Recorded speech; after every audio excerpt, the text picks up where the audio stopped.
Hello friends, welcome back to your channel Tech and Vlogs. നമ്മുടെ പുതിയൊരു വീഡിയോയിലേക്ക് നിങ്ങൾക്ക് എല്ലാവർക്കും സ്വാഗതം. ഇന്നത്തെ നമ്മുടെ വീഡിയോ എന്ന് പറഞ്ഞാൽ എങ്ങനെ വളരെ എളുപ്പത്തിൽ സ്റ്റെൻസിൽ ചെയ്യാൻ പഠിക്കാമെന്നാണ് ഇന്നത്തെ നമ്മുടെ വീഡിയോ. അപ്പോൾ നിങ്ങൾ കഴിവതും ഈ വീഡിയോ അവസാനം വരെ കാണാനായിട്ട് ട്രൈ ചെയ്യണം. അപ്പോൾ നമുക്ക് ഇന്നത്തെ വീഡിയോയിൽ എങ്ങനെ ഏറ്റവും എളുപ്പത്തിൽ നമ്മുടെ തന്നെ സ്റ്റെൻസിൽ ചിത്രം അല്ലെങ്കിൽ നമുക്ക് ഇഷ്ടമുള്ള ഒരാളുടെ സ്റ്റെൻസിൽ ചിത്രം വളരെ എളുപ്പത്തിൽ നമുക്ക് ഇങ്ങനെ വരയ്ക്കാൻ സാധിക്കും എന്ന് നിങ്ങളെ ഞാൻ പഠിപ്പിക്കുന്നതാണ്. പിന്നെ ഇത് എൻ്റെ അടുത്ത് നിങ്ങൾ കാണുന്ന സ്റ്റെൻസിൽ സ്റ്റാൻഡ് നമ്മുടെ അടുത്ത് കാണുന്ന ക്യാൻവസ് സ്റ്റാൻഡ് നമ്മൾ തന്നെ ഉണ്ടാക്കിയതായിരുന്നു. അപ്പൊ ആ വീഡിയോ കാണാത്തവരുണ്ടെങ്കിൽ നമ്മൾ ഡിസ്ക്രിപ്ഷനിൽ ലിങ്ക് കൊടുത്തിട്ടുണ്ട്. വളരെ സിമ്പിൾ ആയിട്ട് നമുക്ക് ചെയ്തെടുക്കാനായിട്ട് സാധിക്കുന്നതാണ്. അത് കഴിഞ്ഞ വീഡിയോയുടെ ആണോ. ഇന്നത്തെ വീഡിയോയിലേക്ക് വന്നു കഴിഞ്ഞാൽ ഇന്ന് നമ്മൾ സ്റ്റെൻസിൽ ചിത്രമാണ് ചെയ്തെടുക്കുന്നത് പറഞ്ഞല്ലോ. വളരെ സിമ്പിൾ ആയിട്ട് നമുക്ക് ചെയ്തെടുക്കാൻ പറ്റും.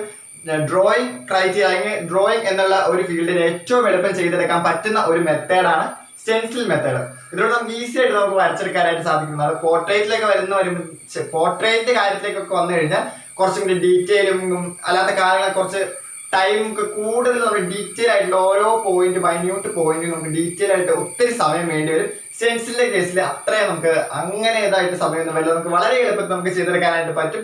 ഇന്നത്തെ ഈ വീഡിയോയിൽ കുറഞ്ഞ സമയത്തിലൂടെ നിങ്ങളെ ഞാൻ പഠിപ്പിക്കുന്നതാണ് ഏറ്റവും എളുപ്പത്തിൽ എങ്ങനെ നമുക്ക് സ്റ്റെൻസിൽ ചെയ്തെടുക്കാമെന്ന്. അതിനായിട്ട് 2 ആപ്ലിക്കേഷനുകൾ നമുക്ക് പ്ലേ സ്റ്റോറിൽ നിന്ന് ഡൗൺലോഡ് ചെയ്യേണ്ടതുണ്ട്. അപ്പൊ നമുക്ക് ഏതൊക്കെയാണ് ആ ആപ്ലിക്കേഷനുകൾ അല്ലെങ്കിൽ എങ്ങനെയാണ് അതിന്റെ പ്രൊസീജിയർ എന്നൊക്കെ നമുക്ക് നോക്കല്ലേ. വീഡിയോയിലേക്ക് പോവാം. എന്നാൽ നമുക്ക് സമയങ്ങളെ നേരെ നമ്മുടെ വീഡിയോയിലേക്ക് പോവാം.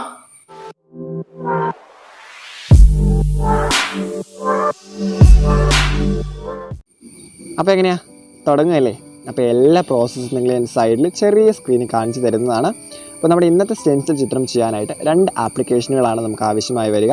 FX സ്റ്റെൻസിൽ എന്ന് പറയുന്ന ആപ്ലിക്കേഷനും ഡ്രോയിങ് ഗ്രിഡ് എന്ന് പറയുന്ന ആപ്ലിക്കേഷനുമാണ് നമുക്ക് ആവശ്യമായിട്ടുള്ളത്. അത് നമ്മൾ പ്ലേ സ്റ്റോറിൽ കയറി ഡൗൺലോഡ് ചെയ്ത് വെക്കുക. FX സ്റ്റെൻസിൽ എന്ന് പറയുന്ന ആപ്ലിക്കേഷൻ ഓപ്പൺ ചെയ്ത് കഴിയുമ്പോൾ അവിടുത്തെ പ്ലസ് ഐക്കണിൽ ക്ലിക്ക് ചെയ്ത് നമ്മൾ ഉദ്ദേശിക്കുന്ന പിക്ചർ അതിലേക്ക് എക്സ്പോർട്ട് ചെയ്യുക. അല്ല, ആ സംഭവമില്ല, എന്തായാലും നിങ്ങൾക്ക് സംഭവം മനസ്സിലായില്ലേ. എക്സ്പോർട്ടാണോ ഇമ്പോർട്ടാണോ എന്തെങ്കിലും ആട്ടെ, നമ്മൾ ഉദ്ദേശിക്കുന്ന പിക്ചർ അതിനകത്തേക്ക് നമ്മൾ ആഡ് ചെയ്ത് കൊടുക്കുക. അപ്പോൾ തന്നെ നമുക്കൊരു റിസൾട്ട് കാണാനായിട്ട് സാധിക്കും. അതിൽ വെച്ച് നമുക്ക് വേണമെങ്കിൽ ചെയ്യാം കേട്ടോ. അല്ലെങ്കിൽ നമുക്ക് എന്തെങ്കിലുമൊക്കെ മാറ്റം വരുത്താനായി നമുക്ക് താഴെ അഡ്ജസ്റ്റ് എന്ന് പറയുന്ന ഒരു ഓപ്ഷൻ ക്ലിക്ക് ചെയ്ത് അതിൻ്റെ സ്ട്രെങ്ത് അഡ്ജസ്റ്റ് ചെയ്യാൻ നമുക്ക് സാധിക്കുന്നതാണ്. അതിനുശേഷം അവിടുത്തെ സേവ് ബട്ടണിൽ ക്ലിക്ക് ചെയ്ത് സേവ് ചെയ്യാം. ഈ പിക്ചർ നമുക്ക് ഗാലറിയിൽ കാണാൻ പറ്റും കേട്ടോ.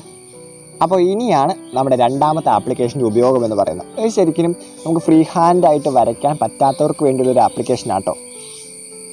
ഇതിൽ നമ്മൾ ചെയ്യേണ്ടത്, നമ്മൾ നേരത്തെ എക്സ്പോർട്ട് ചെയ്ത് വെച്ചിട്ടുള്ള ആ പിക്ചർ ഉണ്ടല്ലോ, ആ പിക്ചർ നമ്മൾ ഇതിലേക്ക് ഇമ്പോർട്ട് ചെയ്യുക. അപ്പോൾ നമുക്ക് അതിനകത്ത് ഗ്രിഡ് കാണാനായിട്ട് സാധിക്കും. ആ ഗ്രിഡിൻ്റെ സ്ട്രെങ്ത്ത് കൂട്ടുകയോ കുറയ്ക്കുകയോ അതിൻ്റെ എണ്ണവും ബാക്കിയുള്ള കാര്യങ്ങളൊക്കെ നമുക്ക് അതിനകത്ത് അഡ്ജസ്റ്റ് ചെയ്യാനായിട്ട് പറ്റുന്നതാണ്. അപ്പോൾ ഗ്രിഡ് ഇട്ട് വരയ്ക്കുകയാണെങ്കിൽ ഇച്ചിരിയുടെ ഫ്രീ ഹാൻഡായിട്ട് വരയ്ക്കാൻ പറ്റാത്ത ഒരു കോൺഫിഡൻസ് ഇച്ചിരി കുറവുള്ളവർക്ക് നല്ല കോൺഫിഡൻസോടെ നമുക്ക് ഫ്രീ ഹാൻഡായിട്ട് വരയ്ക്കുന്നതിന് നന്നായിട്ട്, അല്ലെങ്കിൽ വരയ്ക്കാൻ തെറ്റിപ്പോകുന്നൊക്കെ പേടിച്ചിരിക്കുന്നവർക്ക് ഒരു അടിപൊളിയായിട്ട് നമുക്ക് നമ്മുടെ ഗ്രിഡ് ആപ്ലിക്കേഷനിലൂടെ നമുക്ക് വരയ്ക്കാനായിട്ട് പറ്റുന്നതാണ്. ഗ്രിഡ് ഇട്ട് വരയ്ക്കാമെന്ന് പറയും.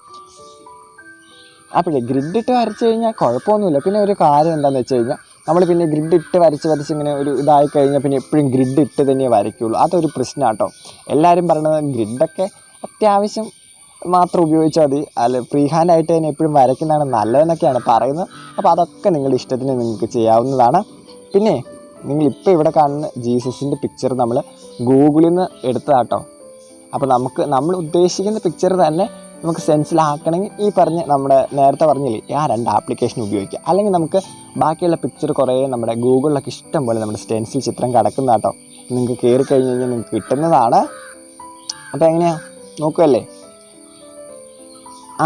അങ്ങനെ പറഞ്ഞു വന്നപ്പോഴാണ് നമ്മുടെ ചാനൽ സബ്സ്ക്രൈബ് ചെയ്യാത്ത ആരെങ്കിലും ഈ വീഡിയോ കാണുന്നുണ്ടെങ്കിൽ ചാനൽ സബ്സ്ക്രൈബ് ചെയ്ത് തൊട്ടടുത്തുള്ള ബെല്ലൈക്കണൊന്ന് അമർത്തി വയ്ക്കുകയാണെങ്കിലേ നമ്മൾ ആഡ് ചെയ്യുന്ന അടിപൊളി വീഡിയോസ് നിങ്ങൾക്ക് നോട്ടിഫിക്കേഷനായിട്ട് എത്തിച്ചേരുന്നതാണ്.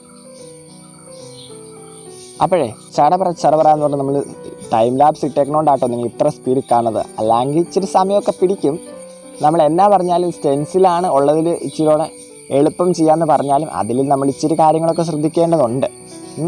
ഞാനിപ്പോൾ ഇവിടെ പേനയും പിന്നെ നമ്മുടെ കളർ പെൻസിലും ഒക്കെ വെച്ചാട്ടോ ഇതിനകത്ത് സ്റ്റെൻസിൽ ചെയ്യുന്നത്. അത് നിങ്ങളുടെ ഓരോ ഇഷ്ടം അനുസരിച്ച് ചെയ്യാം. ഇപ്പോൾ ബ്ലാക്കിൽ തന്നെ ചെയ്യണമെന്നില്ല. അത് നിങ്ങളുടെ ഓരോ ഇഷ്ടം അനുസരിച്ചുള്ള കളറിൽ വെച്ച് നിങ്ങൾക്ക് സെറ്റപ്പായിട്ട് നമുക്ക് സ്റ്റെൻസിൽ ചെയ്തെടുക്കാം കേട്ടോ. പിന്നെ എന്നെ കൊണ്ട് എല്ലാവർക്കും വിശേഷം, എല്ലാവരും സുഖമായിട്ടിരിക്കുന്നു എന്ന് വിചാരിക്കുന്നു. കൊറോണയൊക്കെ ആർക്കും വരാതെ എല്ലാം പെട്ടെന്ന് ക്ലിയർ ചെയ്യാനായിട്ട് ദൈവം അനുഗ്രഹിക്കട്ടെ എന്ന് നമുക്ക് പ്രാർത്ഥിക്കാം അല്ലേ. എന്നാ പറഞ്ഞാലും കൊറോണയൊന്ന് മാറിയിട്ട് പുറത്തിറങ്ങാൻ കൊതിയാവുക. അപ്പോഴേ നിങ്ങൾ പേടിക്കൊന്നും വേണം. നിങ്ങൾ ചുമ്മാ ഇരിക്കുന്ന സമയം നിങ്ങളുടെ ക്രിയേറ്റിവിറ്റി തിരിച്ചറിഞ്ഞ് അടിപൊളിയായിട്ട് അതങ്ങ് യൂസ് ചെയ്യുക. ഈ സമയം നിങ്ങൾ വെറുതെ കളയണ്ട. വീട്ടിലിരുന്നിരുന്നിരുന്ന് ബോറടിക്കുക എന്ന് പറഞ്ഞാൽ ആരും ഇരിക്കേണ്ട. ഇങ്ങനെയുള്ള ബോറടി സമയത്താണ് നമ്മുടെ ഉള്ളിലുള്ള കഴിവുകളെ നമുക്ക് തിരിച്ചറിയാനും അതിനെ പ്രോത്സാഹിപ്പിക്കാനും ഒക്കെ പറ്റുന്നു. അപ്പോൾ ഈ ചുമ്മാ ഇരിക്കണവർ എന്നാ ചെയ്യണ്ടേ? നിങ്ങളുടെ ഉള്ളിലുള്ള കഴിവിനെ തിരിച്ചറിഞ്ഞ് അടിപൊളിയായിട്ട് അത് പ്രോത്സാഹിപ്പിച്ച് നമ്മൾ ക്രിയേറ്റിവിറ്റി അങ്ങോട്ട് ബൂസ്റ്റായിട്ട് വരെ പവർ വരട്ടെ എന്ന് പറയല്ലേ. അപ്പോഴേ ഞാനീ പറഞ്ഞ് എൻ്റെ തലയിൽ പോണേ. ഞാൻ പറഞ്ഞു വന്ന് വേറെ ഒന്നുമല്ല, നിങ്ങൾ ചുമ്മാ ഇരിക്കുന്നവരാണെങ്കിൽ നിങ്ങളുടെ ഉള്ളിലുള്ള കഴിവിനെ തിരിച്ചറിഞ്ഞ് അതിനെ പ്രോത്സാഹിപ്പിക്കുക കേട്ടോ. നമ്മുടെ അങ്ങനെ സ്റ്റെൻസിൽ ചിത്രം ഏകദേശം ഞാൻ ഈ വളവളാന്ന് പറഞ്ഞുകൊണ്ടിരിക്കുന്നതിൻ്റെ ഇടയ്ക്ക് പൂർത്തിയായിക്കൊണ്ടിരിക്കുന്നുണ്ട്. ബാക്ക്ഗ്രൗണ്ടിൽ ഞാനിപ്പോൾ ജീസസിൻ്റെ ആണ് എടുത്തതെന്ന് പറഞ്ഞല്ലോ. നിങ്ങൾക്ക് ഇഷ്ടമുള്ള ഏത് എന്ന് വെച്ചാൽ ഇച്ചിരി പോപ്പുലറായിട്ടുള്ള ഏതെങ്കിലും ആൾക്കാരുടെ, ഇപ്പോൾ മോഹൻലാലിൻ്റെയോ മമ്മൂട്ടിയോ അങ്ങനെ ബാക്കിയുള്ള കാര്യങ്ങളൊക്കെ ഈ ഗൂഗിളിൽ കിടക്കണ്ട്. നിങ്ങൾക്ക് നോക്കിക്കഴിഞ്ഞാൽ കിട്ടും. എങ്ങനെയുണ്ട് അപ്പോൾ നമ്മുടെ സ്റ്റെൻസിൽ? അടിപൊളിയായില്ലേ? എനിക്കിഷ്ടപ്പെട്ടു കേട്ടോ. പക്ഷെ ഞാൻ സ്റ്റെൻസിൽ ചിത്രം അധികം ചെയ്യാറില്ല. ഞാൻ കൂടുതലും എനിക്ക് എന്താണെന്നല്ല പോർട്രേറ്റ് ചെയ്യുന്നതാണ് ഇഷ്ടം. അതൊക്കെ ഓരോരുത്തരുടെ ഇഷ്ടമല്ലോ അല്ലേ. അപ്പോൾ നമ്മുടെ സ്റ്റെൻസിൽ ചിത്രം അടിപൊളിയായിട്ട് നമ്മൾ വരച്ചിട്ടുണ്ട്. ഇന്നത്തെ വീഡിയോ അപ്പോൾ എല്ലാവർക്കും ഇഷ്ടപ്പെട്ടു എന്ന് ഞാൻ കരുതുന്നു. വീഡിയോ ഇഷ്ടപ്പെട്ടിട്ടുണ്ടെങ്കിൽ ലൈക്ക് ചെയ്യുക, ഷെയർ ചെയ്യുക. ചാനൽ സബ്സ്ക്രൈബ് ചെയ്യാത്തവരും ചാനൽ സബ്സ്ക്രൈബ് ചെയ്ത് വെക്കാൻ പറയേണ്ട ആവശ്യമില്ലല്ലോ അല്ലേ. അപ്പോഴേ നമ്മുടെ വീഡിയോയുടെ ക്ലാരിറ്റി ഒക്കെ കൂടണമെന്ന് നിങ്ങൾക്ക് ആഗ്രഹം ഉണ്ടെങ്കിൽ നിങ്ങൾ വേറെ ഒന്നും ചെയ്യേണ്ട. നിങ്ങളുടെ കൂട്ടുകാരിലേക്ക് നമ്മുടെ വീഡിയോ ഷെയർ ചെയ്യുക. നമ്മൾ ഷെയർ ചെയ്ത് സെറ്റപ്പായിട്ട് നമ്മൾ വലിയ പവറുള്ള വലിയ ഫാമിലി ആയിട്ട് വളർന്നു കഴിയുമ്പോൾ നമ്മുടെ ജോർജ് കുട്ടി ഉണ്ടല്ലോ യൂട്യൂബ് ഇൻകം, അത് വന്നു കഴിയുമ്പോഴത്തേക്കും നമ്മൾ സെറ്റപ്പ് ആക്കുന്നതായിരിക്കും. അപ്പോഴേ ഷെയർ ചെയ്യാൻ മറക്കണ്ടെന്ന് ഞാനിപ്പോൾ പറഞ്ഞുകൊണ്ട് നിങ്ങൾക്ക് മനസ്സിലായല്ലോ അല്ലേ. അപ്പോൾ അടുത്ത ഒരു ദിവസം കിഡിലൊരു വീഡിയോ ആയിട്ട് വരുന്നതായിരിക്കും. പിന്നെ പോവൽ ഒറ്റ കാര്യം, ഈ ഫ്രെയിം കണ്ടോ, ഇത് നമ്മൾ ആമസോണിൽ നിന്ന് എടുത്താട്ടോ. ഇതിൻ്റെ വീഡിയോ നമ്മുടെ ഡിസ്ക്രിപ്ഷൻ ബോക്സിലുണ്ട്, നിങ്ങൾ നോക്കിക്കഴിഞ്ഞാൽ കാണാനായിട്ട് പറ്റും. അപ്പോൾ എന്നാ അടുത്ത ദിവസം കാണുമ്പോഴേക്കും എല്ലാവർക്കും bye. This is Dinit P Noble signing off from tech art blog safari. അടുത്ത ദിവസം കാണുമ്പോൾ എല്ലാവർക്കും ടാറ്റാ.